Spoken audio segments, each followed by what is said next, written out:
Welcome to फिल्मी recap. Film की शुरुआत में हम देखते हैं कि दो बहनें आपस में खामोशी से बातचीत कर रही होती हैं। इनकी वालदा बाहर मेहमानों से बातचीत कर रही होती है। छोटी बेटी ओली बड़ी बहन हेज़ल से कहती है कि ये मेहमान इनके वालिद की गैर मौजूदगी में क्यों आते हैं, वो इसके बारे में अपने वालिद को बताएगी। ये सुनकर बड़ी बहन परेशान हो जाती है। वो छोटी बहन को डांटती है और इसे कहती है कि वो ऐसा ना करे, अगर इसने ऐसा किया तो वालिदा इससे नाराज़ हो जाएंगी। इसी दौरान हेज़ल को पहली दफ़ा पीरियड्स आते हैं। वो खून को देख के डर जाती है। इनकी परवरिश बहुत मुश्किल हालात में हुई होती है।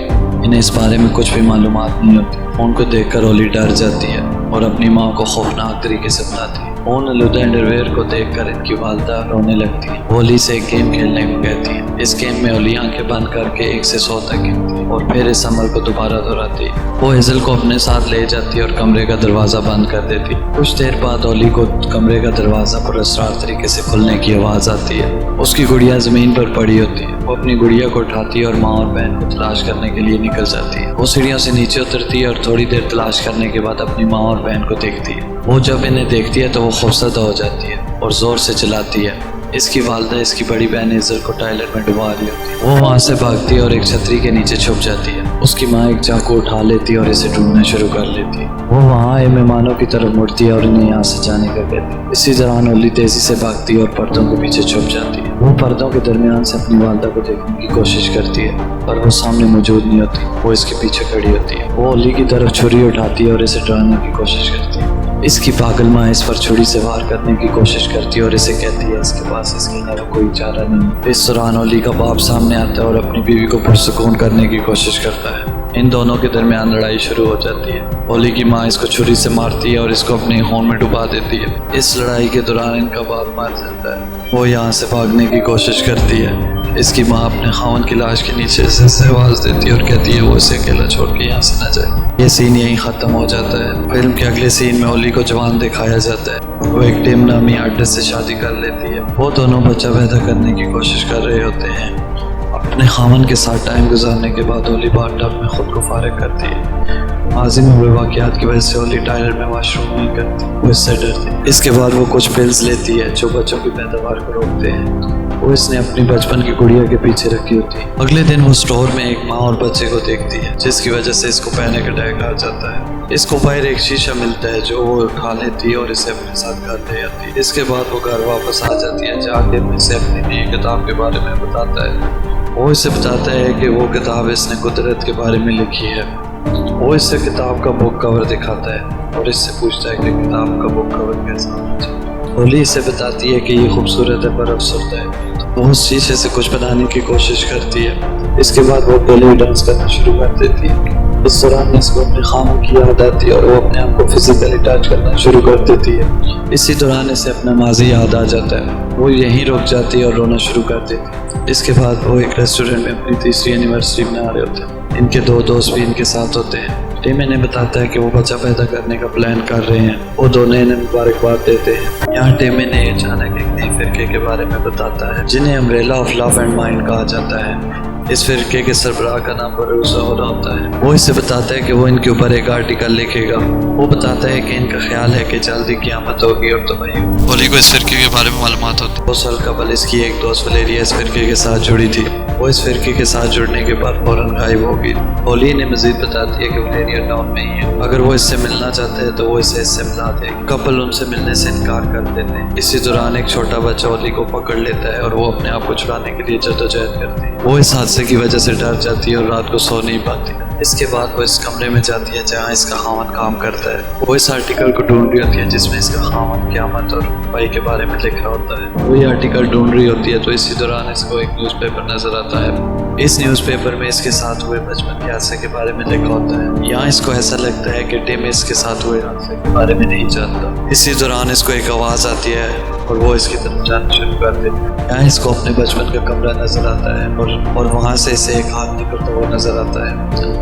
इसे यहाँ वलेरिया की आवाज़ सुनाई देती है और वो अचानक एक चमकदार कमरे में चली जाती है। ओली यहाँ वैलेरी से पूछती है कि वो कहाँ गायब हो गई थी और इसने इतने अरसे तक इससे रब्ता क्यों नहीं किया। वो इससे बताती है कि इसके पास इसके अलावा कोई चारा नहीं था। اور اب وہ یہاں کسی بڑی وجہ سے آئی ہے۔ وہ اسے کہتی ہے کہ اسے ہولی کی بہت یاد آتی تھی اور کائنات نے انہیں دوبارہ ملا دیا۔ یہاں یہ دونوں خوب انجوائے کرتی ہیں اور ہنستی ہیں۔ وہ یہاں جاگ جاتی ہے اور اسے محسوس ہوتا ہے کہ یہ تو صرف ایک خواب تھا، لیکن اسی دوران اسے ولیریا کی آواز آتی ہے۔ وہ اس کے خاوند سے پوچھ رہی ہوتی ہے کہ ہولی کہاں ہے۔ وہ اسے بتاتا ہے کہ ہولی سوئی ہوئی ہے۔ وہ نیچے آتی ہے اور ولیریا سے حق کرتی ہے۔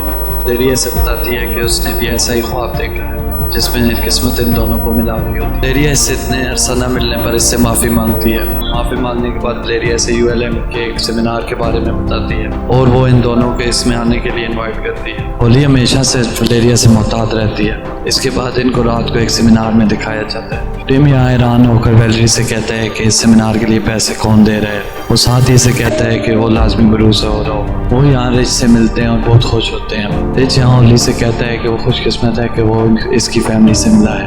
ہولی کو یہ گفتگو عجیب لگ رہی ہوتی ہے۔ اس کے بعد ہولی اور ولیریا واش روم میں چلے جاتے ہیں۔ ہولی یہاں پبلک ٹوائلٹ کے بجائے سنک میں ہی واش روم کر دیتی۔ اس دوران ٹم باہر سگریٹ پی رہا ہوتا ہے۔ اس دوران اسے یہاں ایک شخص ملتا ہے جو اسے بتاتا ہے کہ وہ یہاں اس کی بیوی کے ساتھ آیا ہے۔ وہ اسے بتاتا ہے کہ وہ مراکو سے اسپیشل یہاں اس سیمینار کے لیے آیا ہے۔ وہ اسے بتاتا ہے کہ اس کی بیوی جلدی اس فرقے کا حصہ بن جائے گی۔ اس کی بیوی نے اس کے لیے 14 مہینے کی ٹریننگ لی ہے۔ ٹم اس کی باتوں پہ زیادہ غور نہیں کرتا۔ وہ اسے مزید بتاتا ہے کہ کئی دفعہ جب اس کی بیوی صبح اٹھتی ہے تو وہ نیچے سے گیلی ہوئی ہوتی ہے۔ اس سے اگلے سین میں ایک شخص دکھایا جاتا ہے جو بغیر کپڑوں کے بہترین موو سکھا رہا ہوتا ہے۔ ولی اور ہولی پردے کے پیچھے سے اسے چھپ کر دیکھ رہی ہوتی ہیں۔ وہ ان کی موجودگی کو محسوس کرتا ہے اور پردے کو نیچے گرا دیتا ہے۔ کچھ دیر بعد سیمینار شروع ہو جاتا ہے۔ ویلری ان لوگوں کے ساتھ نہیں ہوتی کیونکہ فرقے کے لوگ علیحدہ موجود ہوتے ہیں۔ یہاں بہت سے لوگ موجود ہوتے ہیں اور پارٹی بہت ہی ایکسائٹڈ ہوتی ہے۔ اسی دوران بروز کی انٹری ہوتی ہے۔ وہ زبردست ڈانس موو کرتے ہوئے انٹر ہوتا ہے۔ وہ ان لوگوں کے درمیان بہت مشہور ہوتا ہے۔ وہ یہاں بتاتا ہے کہ کیسے لوگ اپنے خوابوں میں پھنس جاتے ہیں اور ہم صرف وہاں مہمان ہوتے ہیں۔ یہ سب سننے کے بعد ہولی یہاں اسے اور اٹینشن دیتی ہے اور اسے اپنی ماں کی یاد آ رہی ہوتی ہے۔ بروس یہاں کہتا ہے کہ وہ صرف خواب دیکھتا ہے، لوگوں کے دماغوں کو نہیں پڑھتا۔ وہ یہاں بتاتا ہے کہ کل رات اس نے ایک خواب دیکھا ہے جس میں وہ آج ایک اسپیشل لڑکی سے ملے گا۔ وہ عورت بظاہر فرقے کی ایک لڑکی کی روح کی ساتھی ہے۔ اس کے بعد کمرے میں ایک وائبریشن محسوس ہوتی ہے۔ اس دوران وہ ہولی کے پاس آ جاتا ہے اور بتاتا ہے کہ وہ اسپیشل لڑکی ہولی ہی ہے۔ وہ اپنے گلاوز اتارتا ہے اور ہولی کو ٹچ کرتا ہے۔ اچانک ہولی اپنے واش روم میں شفٹ ہو جاتی ہے۔ وہ یہاں دیکھتی ہے کہ اس کا واش روم پانی سے بھرا پڑا ہے۔ وہ یہ دیکھ کر ڈر جاتی ہے۔ وہ واپس اپنے سیمینار والی جگہ پہ آ جاتی ہے۔ یہاں سب لوگ بروس کے لیے تالیاں بجا رہے ہوتے ہیں اور اس کے ناک سے خون آ رہا ہوتا ہے۔ گھر واپس آ کر ٹم اور ولیریا اس کے بارے میں بحث کر رہے ہوتے ہیں۔ ٹم کہتا ہے کہ وہ صرف ایک فراڈیا ہے پر ولیریا اس کے بات سے اتفاق نہیں کرتی۔ وہ ہولی میں ہوئی تبدیلیوں کے بارے میں پوچھتی ہے جس کا ٹم کے پاس کوئی جواب نہیں ہوتا۔ اس کے بعد ہولی ان کی گفتگو میں شامل ہوتی ہے اور وہ ٹم سے سچ کرتی ہے۔ وہ اسے بتاتی ہے کہ وہ اس سے پہلے بچے کے لیے تیار نہیں تھی۔ ٹم یہاں مایوسی ظاہر کرتا ہے اور اسے کہتا ہے کہ اس نے پہلے اسے سچ کیوں نہیں دیا۔ ہولی یہاں ٹم کو بتاتی ہے کہ بروس نے اس کا ڈر دور کر دیا ہے اور وہ بچہ پیدا کرنے کے لیے تیار ہے۔ ہولی یہاں ولیریا سے بحث کرنا شروع کر دیتی ہے۔ وہ یہاں اس سے گلہ کرتی ہے کہ وہ سالوں تک اس سے دور کیوں تھی۔ وہ اسے کہتی ہے کہ تم اس وجہ سے حسد کرتی ہو کہ بروس کا میرے ساتھ الگ رویہ ہے۔ ویلری یہاں اسے پرسکون کرتی ہے اور اسے کہتی ہے کہ وہ صرف اس کی مدد کرنا چاہتی ہے۔ اس کے جواب میں ہولی کہتی ہے کہ وہ پھر مدد کیوں نہیں کر رہی اور اس کی مدد کرے۔ اس رات وہ تینوں مل کر ایک دوسرے کے ساتھ جنسی تعلق پیدا کرتے ہیں۔ یہ سب کرنے کے بعد رات کو ہولی نیچے والے کمرے میں چلی جاتی ہے اور کافی دیر تک وہاں بیٹھی ہوتی ہے۔ اسی دوران اس کے دائیں طرف سے ایک چیز نکلتی ہے اور آواز چھوڑ کر یہاں سے چلی جاتی ہے۔ وہ ٹارچ لائٹ لیتی ہے اور اس کے پیچھا کرنا شروع کر دیتی ہے۔ وہ یہاں ایک شیڈ کے پاس پہنچتی ہے جہاں اس کی ماں کی لاش پڑی ہوتی ہے۔ وہ شور مچانا شروع کر دیتی ہے۔ ٹم اور ویلری بھاگ کر اس کے پاس آتے ہیں۔ وہ ویلری سے کہتی ہے کہ اس نے اپنی ماں کی لاش دیکھی ہے۔ وہ جب وہاں جا کر چیک کرتے ہیں تو وہاں کچھ بھی نہیں ہوتا۔ اس دوران ہولی کا حفاظتی تعویذ غائب ہو جاتا ہے جو ہر وقت اپنی گردن پر پہنتی تھی۔ ٹم اس کے تعویذ کو ڈھونڈنے کی کوشش کرتا ہے پر اسے کہیں بھی تعویذ نہیں ملتا۔ ہولی اگلے دن بروس سے ملنے جاتی ہے جہاں اسے ایک کتاب ملتی ہے۔ یہ وہی کتاب ہے جس میں قیامت اور تباہی کا ذکر کے بارے میں لکھا ہوتا ہے۔ جب وہ اس کتاب کو پڑھتی ہے تو دیکھتی ہے کہ اس کتاب میں وہی سب کچھ لکھا ہوتا ہے جو اس کی زندگی میں ہوا ہوتا ہے۔ وہ کتاب کو یہیں پھینک دیتی ہے اور بروس کو ڈھونڈنے لگتی ہے۔ جب وہ کمرے میں پہنچتی ہے تو وہ دیکھتی ہے کہ وہ اور بروس وہاں پہلے سے موجود ہوتے ہیں۔ وہ وہاں پہلے سے بیٹھی ہوئی ہولی کے کندھوں کو چھوتی ہے اور تو اسے محسوس ہوتا ہے کہ وہ خواب میں چل رہی تھی۔ بروس اسے کہتا ہے کہ وہ اپنی خوابوں میں وہاں آ جائے جہاں یہ سب کچھ شروع ہوا تھا۔ یہ اپنے بچپن میں واپس چلی جاتی ہے۔ یہ یہاں وہی دروازہ کھولتی ہے جو بچپن میں پراسرار طریقے سے کھلتا ہے۔ ہولی یہاں اپنی ماں کو ڈھونڈ رہی ہوتی ہے۔ جوان اور چھوٹی ہولی دونوں اپنی پاگل ماں کو دیکھتی ہیں جو ایزل کو ٹاپ میں ڈبا رہی ہوتی ہے۔ جب اس کی ماں چھوٹی ہولی کو ڈھونڈ رہی ہوتی ہے تو اس کو جوان ہولی نظر آتی ہے۔ وہ اس کو کہتی ہے کہ یہاں سے چلی جائے۔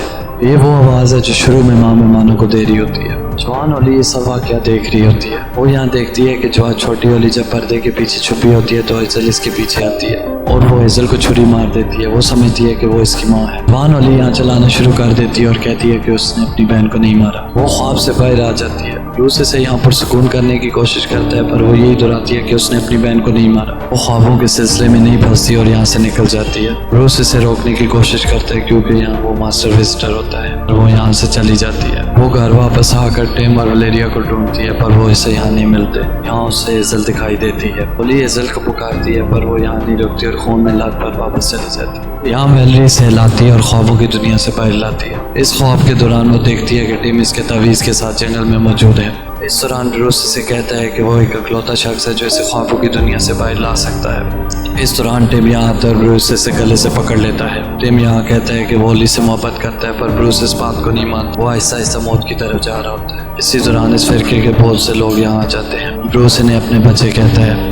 वो सब मिलकर ओली को ज़मीन पर लेटा लेते हैं। वैलेरी इससे कहती है कि वो ये सब रोक दे। वो इसे कहती है कि इसने इस पर एतबार किया। ब्रूस इसकी एक भी बात नहीं सुनता और इसे छुरी से मारना शुरू कर देता है। ओली ये सब कुछ देख रही होती है और रो रही होती है। ब्रूस यहाँ कहता है कि वो अपनी नई फैमिली बनाने के लिए तैयार है। इसी दौरान हेज़ल वॉशरूम के टॉयलेट से बाहर निकलती है। इसी दौरान इसकी वालदा भी यहाँ आ जाती है। जब पूरी फैमिली यहाँ इकट्ठी होती है तो ब्रूस अपना काम शुरू करता है। यहाँ ब्रूस ओली की माँ को मार देता है और उसकी स्किन से एक मास्क पहनता है। वो इस मास्क को अपने मुंह पर पहन लेता है। इसके बाद वो ओली के पेट को टच करना शुरू कर देता है। अचानक से ओली प्रेग्नेंट हो जाती है। ओली को बच्चा पैदा करने में मुश्किल होती है पर वो आखिरकार इस चीज़ में कामयाब हो जाती है। बच्चा पैदा होता है तो सिर्फ एक गोश्त और खून का टुकड़ा होता है। इसको इसमें बच्चा नहीं मिलता। ब्रूस इसकी वालदा की कमर से स्किन उतारता है और उसको तौलिए के तौर पर इस्तेमाल करता है। हेज़ल इसके पास आती है और इसे टच करती है।